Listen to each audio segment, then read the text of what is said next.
ouvert. De nombreux auteurs sont présents à Vigeois et on a la chance également d'accueillir une éditrice, Esther. Alors, est-ce que vous pouvez nous expliquer, bonjour Esther, comment on se retrouve éditrice en Limousin? Alors, je me suis retrouvée éditrice déjà avant. En fait, c'est tout à fait par hasard que je suis venue en Limousin. C'est pour des raisons personnelles. Mais la maison d'édition, je l'avais déjà créée en 2012. Je suis en Limousin depuis 2013. Donc, c'est complètement par hasard que je me retrouve en Limousin. Mais maintenant, j'y me plais et maintenant, j'y reste. Alors, vous éditez des romans policiers, des romans noirs, ce qui justifie votre présence à Vigeois, mais vous avez également d'autres collections, je crois. Oui, en fait, la maison d'édition, elle est toute petite. Elle existe depuis 5 ans. J'ai fait un livre par an. Alors, j'ai créé 2 collections. Un, c'est du noir, comme vous l'avez dit. C'est pas forcément du polar, c'est un thriller et un roman noir psychologique. Et l'autre collection qui est là, donc elle est jaune et ça fait référence au rire jaune. Alors la ligne éditoriale, c'est que les livres ils vont parler des sujets qui dérangent, qui posent des questions, qui interrogent. Et les 2 collections se rejoignent dans cette ligne éditoriale. Il y en a une qui est traitée avec humour et l'autre qui est traitée différemment, comme polar. Alors, je crois que ça s'entend à votre accent, vous n'êtes pas originaire du Limousin, Non. Plutôt de l'autre côté des Pyrénées. Vous avez notamment dans votre collection de romans noirs, de thrillers, 2 auteurs espagnols. Oui. Alors, comment se fait le choix de ces auteurs? Est-ce que c'est des auteurs que vous avez rencontrés, vous avez lus dans la langue espagnole ou catalane, je ne sais pas, ou Alors, vous expliquez un petit peu? oui, le choix s'est fait au coup de cœur. Vraiment, c'est parce qu'elle est en petite maison d'édition, on ne fait pas du commercial. Donc, c'est vraiment des livres dans lesquels on croit. Alors, La Maison à chocolat, c'est l'auteur qui m'a envoyé les manuscrits, je l'ai lu. Pourtant, c'est un sujet qui est très, très, très difficile. Mais il m'a passionnée, donc j'ai décidé de commencer par lui. Après, L'âge de la colère, c'est différent parce que je l'ai lu et c'est moi qui suis allée à la rencontre de l'auteur. Je suis allée le chercher. Et ça s'est super bien passé. Je l'ai contacté, je lui ai expliqué mon projet de maison d'édition et il m'a suivi.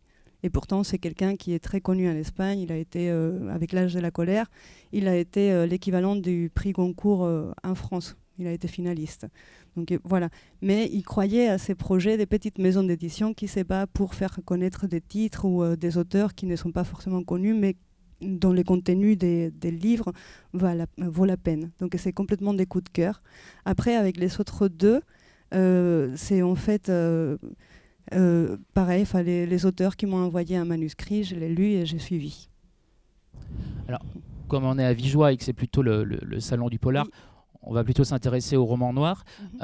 Vous êtes une petite maison d'édition, vous dites la traduction, comment ça se passe? La traduction, c'est moi. Comme presque tout dans la maison d'édition, c'est moi. La seule chose que je ne fais pas, c'est écrire et imprimer. Donc c'est moi qui prends les livres, qui les traduit, qui parle avec l'auteur pour que ça corresponde vraiment. Il y a beaucoup de dialogues pour que ça corresponde vraiment à ce qui est les textes à l'origine.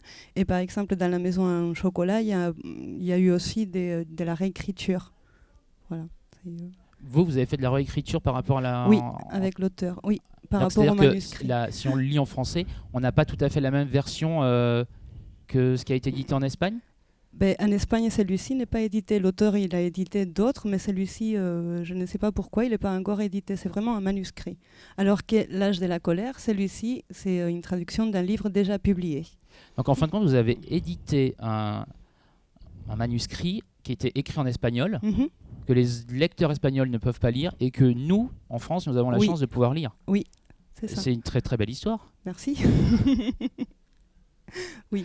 Alors, vous dites que vous faites tout. C'est vrai que tout à l'heure, en discutant avec des personnes présentes à Vigeois, on disait que des fois, quand on achète un livre, on peut s'attacher au titre du livre. Par exemple, quelqu'un qui disait tout à l'heure La Maison en chocolat. Moi, j'aime le chocolat, donc j'ai envie de lire ce livre. Vous voyez, comme des fois, c'est des détails. Et aussi, il y a ce sont quand même des beaux ouvrages, des très très belles maquettes qui donnent vraiment envie de les feuilleter puis de les lire aussi. Donc c'est vous aussi qui faites ce travail de... Oui, en fait, ça vient de mon côté, ma profession avant, j'ai travaillé en agence de communication et après j'étais directrice de la communication d'une grosse entreprise. Donc depuis toujours, j'ai toujours été très sensible au graphisme, au côté visuel. Moi, je trouve qu'il y a un intérêt, que c'est vraiment important parce que ça attire les regards. La première chose qu'on voit avant les textes, c'est la couverture de l'ouvrage. Alors, moi, c'est un choix personnel parce que l'inconvénient, c'est que c'est cher à la production, c'est d'avoir un vernis sélectif qui fait ma charte graphique, en fait. Mais c'est aussi ma patte, c'est l'identité de la maison d'édition. Et alors, est-ce que vous pouvez nous parler un petit peu plus de l'âge de la colère, de ce roman? Alors, l'âge de la colère, comme je l'ai dit tout à l'heure, il a été finaliste à l'équivalent du prix Goncourt en France. Il est lecture obligatoire dans les lycées en Espagne pour les élèves des premières et terminales. L'auteur, avant, il était enseignant, maintenant il a pris un congé sabbatique. Mais en fait, c'est par son expérience. Alors, l'histoire, c'est un adolescent de 16 ans qui il est accusé d'avoir tué son père avec une machine à écrire dès nos jours. Donc, il y a des dents. Un journaliste va s'intéresser à l'affaire et il va faire une enquête. Il va se rapprocher des copains de ces garçons, il va essayer d'interviewer la famille, il va voir aussi les enseignants et les parents. Et donc, dès par son expérience d'enseignant, ce qu'il a voulu faire, c'est un livre, quand on lit ce que les personnages qui est en train de parler dit, en fait, on ne l'écoute pas la parole. Et son but était qu'une fois que les 3 intervenants qui interviennent dans l'adolescence d'un garçon, une fois qu'ils se sont entendus par la lecture, puissent avoir une porte ouverte pour les dialogues, en fait. Et le point commun à vos ouvrages, c'est souvent l'enfance, l'adolescence, qu'on retrouve aussi dans la maison au chocolat?